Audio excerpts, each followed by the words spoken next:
तो बच्चों मैं आपके लिए लेकर आ चुका हूँ second chapter electrostatic potential and capacitance के एमसीक्यू। ठीक है। ठीक है, ये एक सीरीज चल रही है जो 14 चैप्टर तक 10-10 एमसीक्यू हर एक चैप्टर के सॉल्व कराऊंगा विद कॉन्सेप्ट क्लियर होंगे उससे आपके, और आपको एक तरीका पता चल जाएगा कि क्वेश्चन को अप्रोच कैसे करना है।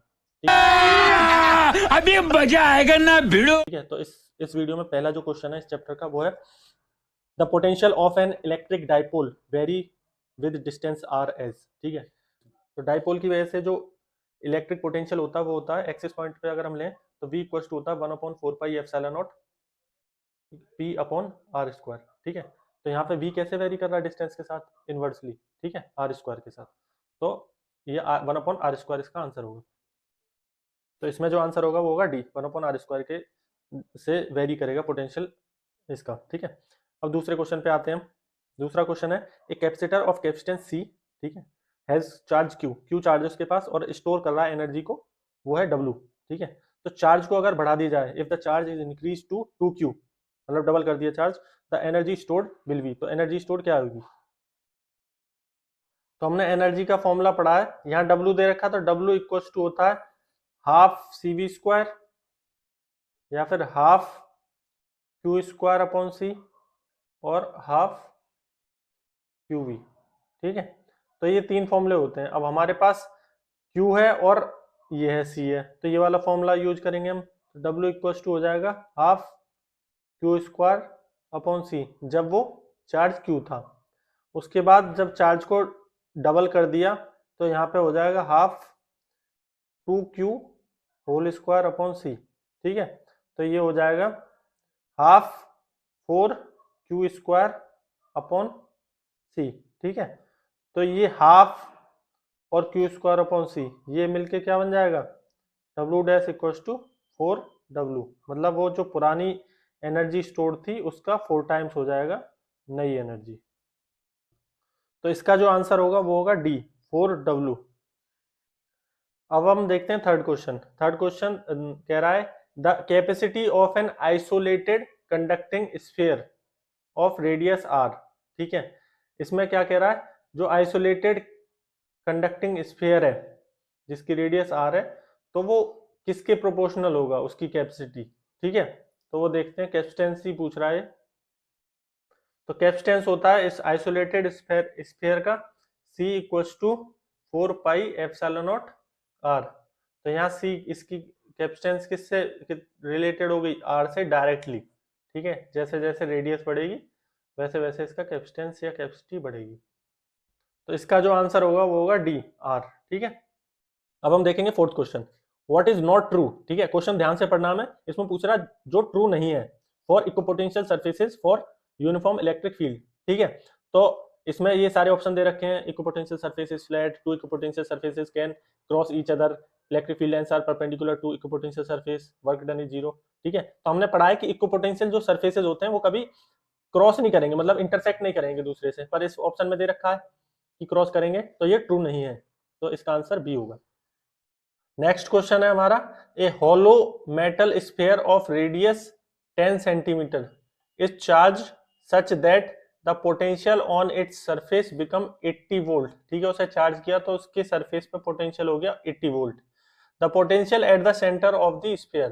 ठीक है, तो जो पोटेंशियल होता है वो स्फीयर के हर एक पॉइंट पे वो सेम रहता है, तो इसका जो पोटेंशियल सेंटर पे भी 80 वोल्ट ही आएगा। ठीक है, तो इसका आंसर ए होगा। नेक्स्ट क्वेश्चन है हमारा sixth, a variable capacitor is connected to a 200 volt battery. ठीक है, if its capacitance is changed from 2 microfarad to x microfarad. ठीक है, then the decrease in the energy of the capacitor is, decrease हुआ energy में 2 × 10⁻⁻² joule. ठीक है, तो हमें x की वैल्यू निकालनी है। ठीक है, ठीक है, तो हमें दे रखा है वोल्टेज इक्वल टू 200 वोल्ट। ठीक, C1 दे रखा है हमें 1 माइक्रोफैराड। ठीक है, 1 माइक्रोफैराड से हम चेंज नहीं, 1 नहीं दे रखा, 2 दे रखा। ठीक है, 2 माइक्रोफैराड है 2, और C2 दे रखा है x माइक्रोफैराड। ठीक है, तो हम जब चेंज हो रहा है तो C1 से C2 में चेंज हो रहा है। ठीक है, 2 से x माइक्रोफैराड, और जो एनर्जी का डिफरेंस है डिक्रीज जो हुआ वो होगा, डिक्रीज हुआ तो -2 × 10⁻, ये हो जाएगा -2 जूल। ठीक है, ये चीज हमें दे रखी है, तो हमें पता है एनर्जी इक्वल टू होता है हाफ CV स्क्वायर। अब चेंज हुआ तो एनर्जी में चेंज होगा, तो delta E equal to E2 minus E1, ठीक है। तो E2 क्या है, half C2 V square minus half C1 V square, ठीक है। तो हाफ V स्क्वायर कॉमन ले लेंगे, C2 माइनस C1 हो जाएगा, ठीक है। अब हाफ V कितना दे रखा है 200, ठीक है, 200 का स्क्वायर हो गया। डेल्टा ई की वैल्यू यहीं लिख लेते हैं हम, डेल्टा ई की वैल्यू जो दे रखी है -2 इंटू 10 टू द पावर -2, ठीक है। अच्छा C2 कितना है, C2 है x माइक्रोफेराड, ठीक है। तो x और C1 है 2 माइक्रोफेराड, ठीक है। माइक्रोफेराड दे रखा है तो इसलिए 10 टू द पावर -6 की पावर लगा देंगे, ठीक है। इतना आगे समझ में। अब क्या करना है कि ये 2 को इधर ले जाएंगे तो ये -4 इंटू 10 टू द पावर -2, ठीक है।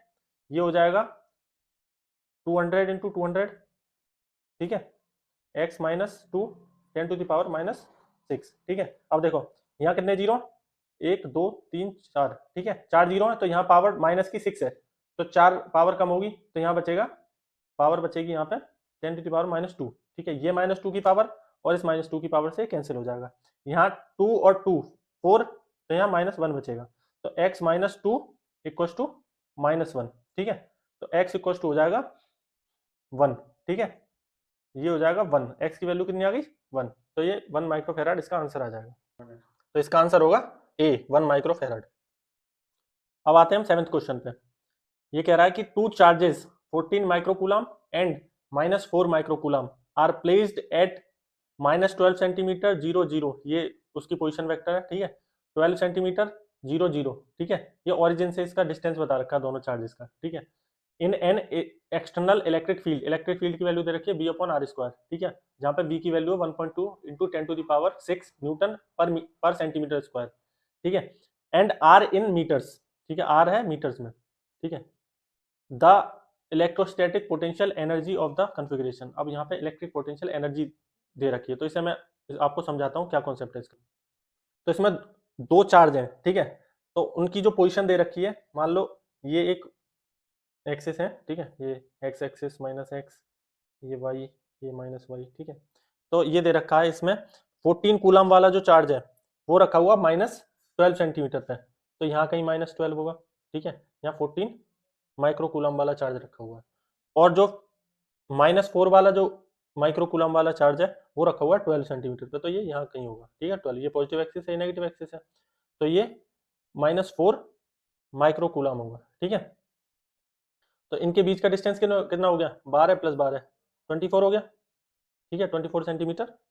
अच्छा अब इसमें क्या करना है हमें, ये आ गया हमारा 24 सेंटीमीटर। अब हमें पता है देखो 2 चार्ज हैं, एक तो इसकी एनर्जी होगी और इसकी एनर्जी होगी, और एक इनके बीच का फोर्स होगा, तो टोटल पोटेंशियल एनर्जी जो होगी U इक्वल्स टू Q1V, ठीक है, पहले वाले चार्ज का एनर्जी, ठीक है, फिर Q2V, ठीक, और फिर होगा हमारा इन दोनों के बीच का फोर्स, ठीक है, K Q1 Q2 upon R, force नहीं मतलब पोटेंशियल एनर्जी, ठीक है, सिस्टम ऑफ चार्जेस में पोटेंशियल एनर्जी होगी, ठीक है।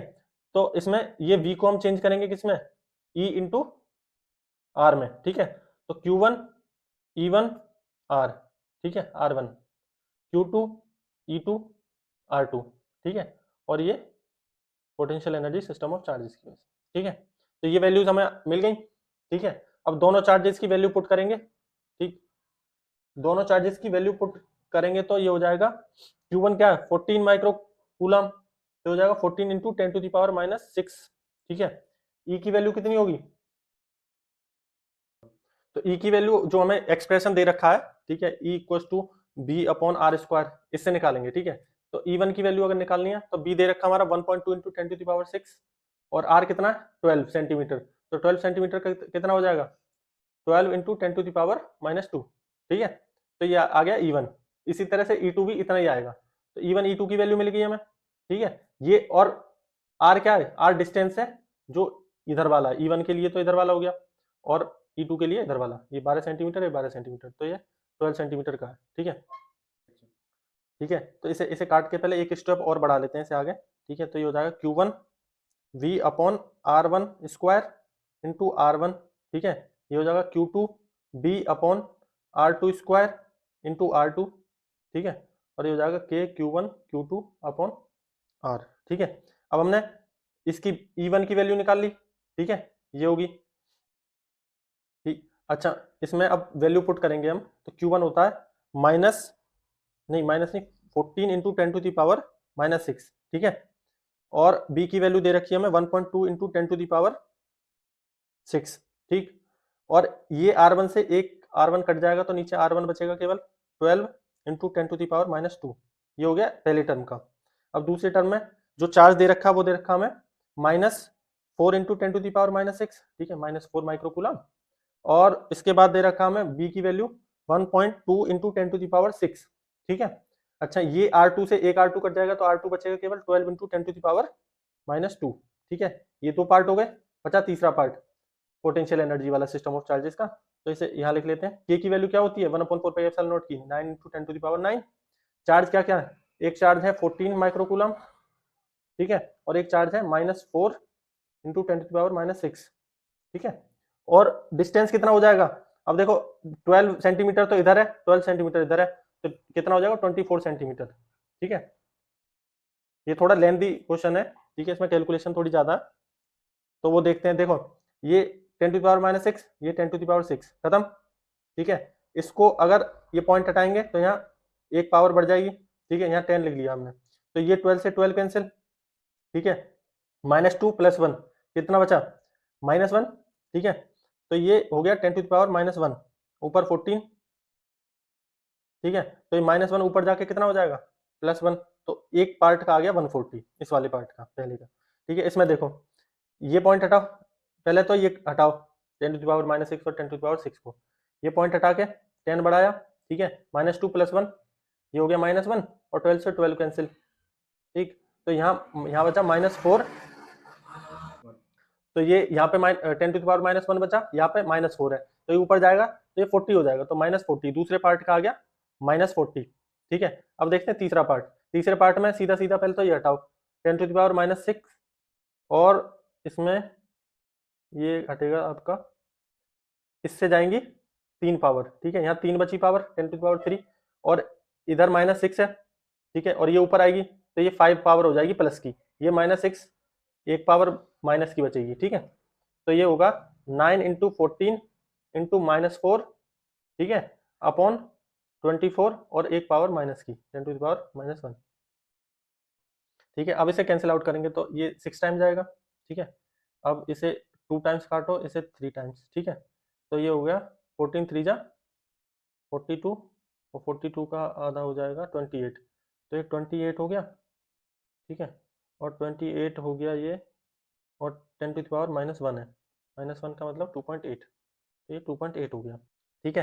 तो ये हो जाएगा 28, ठीक है, तो ये हो जाएगा 2.8, और इधर माइनस लगा हुआ है तो ये माइनस का 2.8, तो 140 -40 और -2.8, ठीक है। तो ये बचेगा 100 -2.8, ठीक है। तो ये अप्रोक्स बचेगा, ये तुम्हारा दो गए, ये बचा 97.1 समथिंग बचेगा, ठीक है। तो इसमें देखते हैं आंसर में क्या आ रहा है हमारा। तो इसमें देखो आंसर में देखो पॉजिटिव में है 97.9, ठीक है, यही हमारे आंसर के सबसे ज्यादा क्लोज है, तो यही हमारा आंसर होगा, ठीक है। अप्रोक्स करके किया है मैंने, तो इसलिए थोड़ा सा डिजिट का अंतर पड़ जाता, वैसे आंसर पॉजिटिव में होगा और 97 पॉइंट कुछ होगा। अब आते हैं हम 8th क्वेश्चन पे। इसमें ये फिगर दे रखा है आपको, सिस्टम दे रखा है, इसमें इक्विवेलेंट कैपेसिटेंस निकालना है ए पॉइंट और बी पॉइंट के बीच में, ठीक है। देखो ये दो कैपेसिटेंस लगे हुए हैं सीरीज में, और ये दो सीरीज में लगे हुए हैं, और ये इनका जो रिजल्टेंट आएगा और इसका जो रिजल्टेंट आएगा वो दोनों पैरेलल में लगे हुए हैं, ठीक है। तो इसे देखते हैं कैसे करना है हमें, ठीक है। ये हमारा सेटअप है,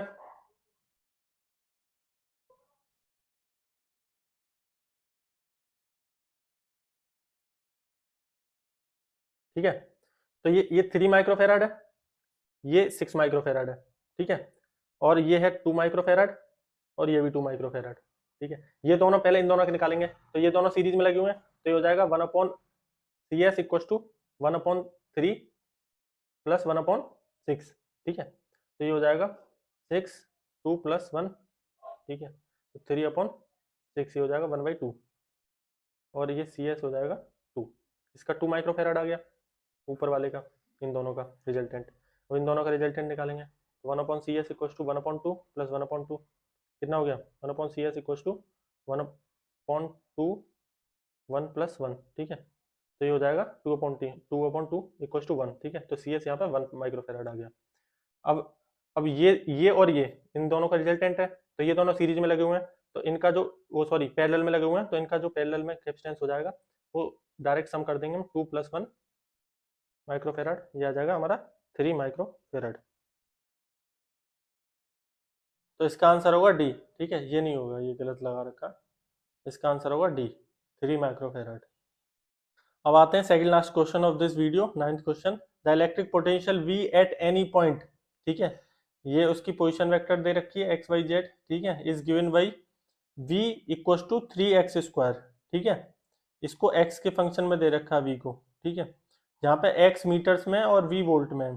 तो इलेक्ट्रिक फील्ड एट पॉइंट 102, ठीक है, ये x एक्सिस पे, y एक्सिस, ये z एक्सिस पे, तो V की वैल्यू दे रखी है हमें 3x², ठीक है, तो हमें पता है E इक्वल टू क्या होता है, माइनस dV ओवर dr या dx, ठीक है, तो यहाँ पे V क्या है, माइनस d, V की वैल्यू है 3x², ठीक है, dx, इसे डिफ्रेंशिएट करेंगे x के रेस्पेक्ट में, तो ये आ जाएगा हमारा माइनस 3 × 6x, ठीक है, और हमें जो पॉइंट दे रखा वो दे रखा है 102, ठीक है, तो ये x की वैल्यू तो यहाँ पे 1 है, तो 1 वैल्यू पुट कर देंगे, तो -6 × 1, ठीक है, तो ये -6, तो x डायरेक्शन में -6 इन x डायरेक्शन, ठीक है, ये -6 वोल्ट पर मीटर, ठीक, तो इसका आंसर जो होगा वो होगा a, 6 volt per metre along x axis. Last question of this video, ठीक है, 10th क्वेश्चन है, इसमें इफेक्टिव कैपेसिटेंस बताना है ए एंड बी के बीच में, ठीक है, ये फिगर दे रखी है, ये बैटरी लगी हुई है और ये कैपेसिटेंस लगे हुए हैं, ठीक है, और इसका इफेक्टिव वो बताना है कैपेसिटेंस। तो C1 और C2 की वैल्यू है 20 माइक्रोफेराड, मतलब ये भी 20 माइक्रोफेराड, ये भी 20 माइक्रोफेराड, और C3 C4 की वैल्यू है 10 माइक्रोफेराड, ये भी 10 माइक्रोफेराड, ठीक है, तो इसे सॉल्व करते हैं। तो इसमें सर्किट कुछ इस प्रकार से बना हुआ है, ठीक है, ये बैटरी, ये ए पॉइंट, इससे एक ये यहाँ पे कैपेसिटेंस है, एक यहाँ पे, ठीक है, एक यहाँ पे, एक यहाँ पे, तो ये हो गया C1 C2 C3 C4, ये बी पॉइंट हो गया, ए बी, ठीक है, इस तरह से फिगर दे रखी है, तो ये 20 है C1 C2, ठीक है, और ये सीरीज में लगे हुए हैं, तो 1/CS क्या हो जाएगा इसका, 1/C1 + 1/C2, ठीक है, C1 क्या है 20, C2 क्या है 20, ठीक, एलसीएम 20, 1 + 1 2/20 हो जाएगा 1/10, और 1/CS इक्वल टू 1/10, तो ये हो जाएगा CS इक्वल टू 10, तो ये 10 माइक्रोफेराड आ गया, ठीक है। अब ये C3 और C4 भी सीरीज में लगे हुए हैं, तो ये 1/CS equal to 4/C3 + 1/C4, C3 कितना 10, C4 कितना 10, ठीक है, तो हो जाएगा 2/10 इक्वल टू 1/5, तो CS आ जाएगा 5, ठीक है। अब देखो ये वाला 5 माइक्रोफेराड जो इसका रिजल्टेंट आया C3 और C4 का, और 10 माइक्रोफेराड C1 और C2 का। अब ये दोनों जो लगे हुए हैं वो लगे हुए हैं सीरीज में नहीं, पैरेलल में, तो पैरेलल में लगे हुए हैं, तो इसमें फॉर्मूला जो लगेगा C पैरेलल का, ठीक है, इसका रिजल्टेंट आया था 10, तो 10 + 5 हो जाएगा 15 माइक्रोफेराड, ठीक है, तो इसका जो आंसर होगा वो होगा बी, 15 माइक्रोफेराड, ठीक है। इसी तरह से बने रहिए मेरे साथ, ये पूरे 14 चैप्टर जो है उनकी सारे चैप्टर्स के MCQ लाऊंगा मैं, और कॉन्सेप्ट आपके क्लियर करूंगा। धन्यवाद। समझ रहे हो।